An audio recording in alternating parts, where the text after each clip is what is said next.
Apapun berlaku, ianya kena dibincang secara bersama, dan apa pun dilakukan oleh Indonesia sudah pasti ianya akan memberi kesan kepada keseluruhan rantaian, bukan saja kepada Malaysia dan di peringkat dunia. Sebab itu kita kena berbincang. Kita ini patokannya Malaysia. Beberapa kali di sidang kabinet disinggung. Masa kita ikutnya Malaysia? Yang punya sawit kita, yang punya karet kita ikutnya Malaysia. Kuala Lumpur lagi, loh kita banyakan kita sawitnya ikutnya ke sana tuh gimana? Dengan segala kewenangan yang dimiliki, kalau memungkinkan judi itu sudah bisa terpampang di layar, kan?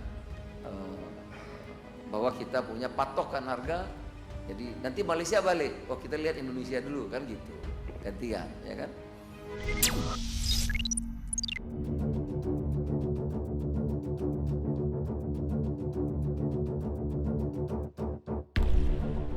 Indonesia ambil alih bursa pasar sawit dunia dari Malaysia. Ini yang harus betul-betul desain ini secara konsisten harus kita lakukan terus. Yaitu satu, membuat negara lain bergantung pada kita. Sebetulnya ini sudah beberapa kali saya cek siapa sih yang bergantung pada kita, ternyata banyak sekali. Indonesia kini kembali membuat keputusan yang menggebrak ASEAN. Melalui Kementerian Perdagangan, Presiden Jokowi meminta Badan Pengawas Perdagangan Berjangka Komoditi (Bapepti) untuk segera membentuk harga acuan kelapa sawit. Targetnya, bursa harga acuan itu bisa didirikan sebelum Juni 2023. Berarti bulan depan ya. Harganya juga akan naik. Itu semua mengatur equilibrium begini. Dulu pemerintah tidak bisa memainkan itu. Sekarang kita yang mainkan itu. Ya, jadi dengan kalian tidak usah khawatir, nggak perlu ada yang sok-sok ngajarin kita. Kita udah ngerti sekarang karena bebas diberikan presiden pada kami untuk mengendalikan ini. Jadi kita akan kendalikan supaya betul-betul rakyat menikmati. Rencana yang disampaikan oleh pemerintah melalui Bapak Menteri Perdagangan tentang bahwa Indonesia akan membuat bursa atau harga acuan sendiri untuk minyak sawit. Saya pikir itu hal yang bagus sejauh memang nanti ke depan akan membawa perkembangan yang positif atau kemajuan bagi industri minyak sawit. Indonesia merupakan produsen terbesar minyak kelapa sawit mentah crude palm oil (CPO) di dunia. Tapi sayangnya hingga saat ini harga CPO masih ditentukan oleh Malaysia.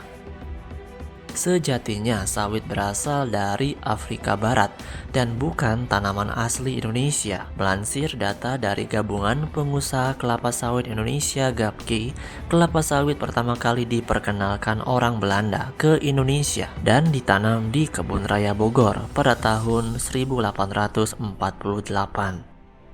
Kelapa sawit akhirnya mulai digemari karena pertumbuhan perkebunan yang relatif sangat cepat, produksi minyaknya yang melimpah dan murah ketimbang minyak nabati lain seperti kedelai, jagung, dan bunga matahari. Pada 1980-an, luas pertanaman kelapa sawit di tanah air masih seluas 200.000 hektar dan sebagian besar adalah tanaman warisan pemerintah kolonial Belanda. Namun, perkebunan kelapa sawit tumbuh pesat. Bahkan sejak 2006, produksi CPO di Indonesia telah berhasil menyaingi negara tetangga Malaysia. Hingga saat ini, Indonesia menduduki peringkat pertama sebagai produsen CPO dunia terbesar. Jika melansir data dari BPS, produksi CPO pada 2021 mencapai 46,2 juta ton, sedangkan produksi CPO Malaysia berada di 18 juta ton. Porsi ekspor CPO pun sangat besar hingga 34,23 juta ton pada 2021. Jika mengacu pada data yang dihimpun oleh GAPKI, hal tersebut membuat CPO menjadi salah satu komoditas pemasok utama untuk neraca perdagangan Indonesia. Produksi CPO tanah air yang cukup banyak tentunya merupakan prestasi yang baik, tapi jika ditelusuri lebih dalam, sebenarnya prestasi tersebut belum cukup, sobat. Pasalnya Malaysia masih menjadi juru kunci yang menentukan naik turunnya harga CPO dunia melalui Bursa Malaysia Derivatives.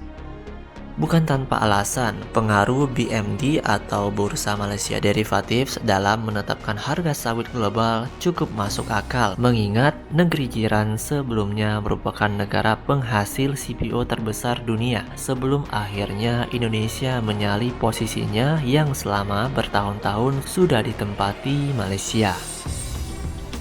Melansir dari laman resmi BMD, perdagangan CPO mulai beroperasi sejak Oktober 1980 dan ditentukan dengan mata uang ringgit Malaysia dan US dollar.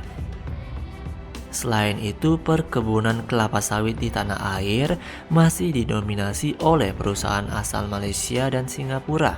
Kementerian Investasi BKPM melaporkan investasi asing atau penanaman modal asing di sektor pertanian pada 2015 sampai 2021 masih didominasi investasi perkebunan sawit, di mana investasi dari Singapura mencapai 53,7% dan Malaysia 15,8%. Tentunya hal tersebut tidak menguntungkan bagi Indonesia.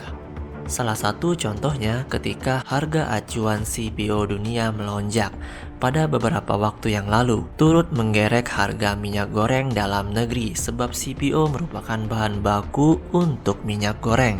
Bahkan pemerintah sempat melakukan Domestic Market Obligation (DMO) hingga melarang kegiatan ekspor CPO selama 3 pekan pada April sampai Mei 2022 kemarin untuk mengendalikan harga minyak goreng dalam negeri. Pada 2021 lalu, Kementerian Perindustrian berencana untuk meningkatkan program hilirisasi berbasis sumber daya alam termasuk di sektor agro agar dapat terus memacu nilai tambah ekonomi. Salah satunya dengan mengembangkan industri pengolahan minyak kelapa sawit. Melalui kebijakan hilirisasi, pemerintah menargetkan Indonesia bisa menjadi pusat produsen turunan minyak kelapa sawit dunia pada tahun 2045. Selain itu, diharapkan hal tersebut juga dapat membuat Indonesia menjadi penentu harga CPO global. Pasalnya, Indonesia sudah menguasai pasar ekspor CPO sebesar 55%. Maka mau tidak mau, Indonesia akan guncang Malaysia beberapa saat lagi. Nah, Sobat Maju, bagaimana pendapat kalian?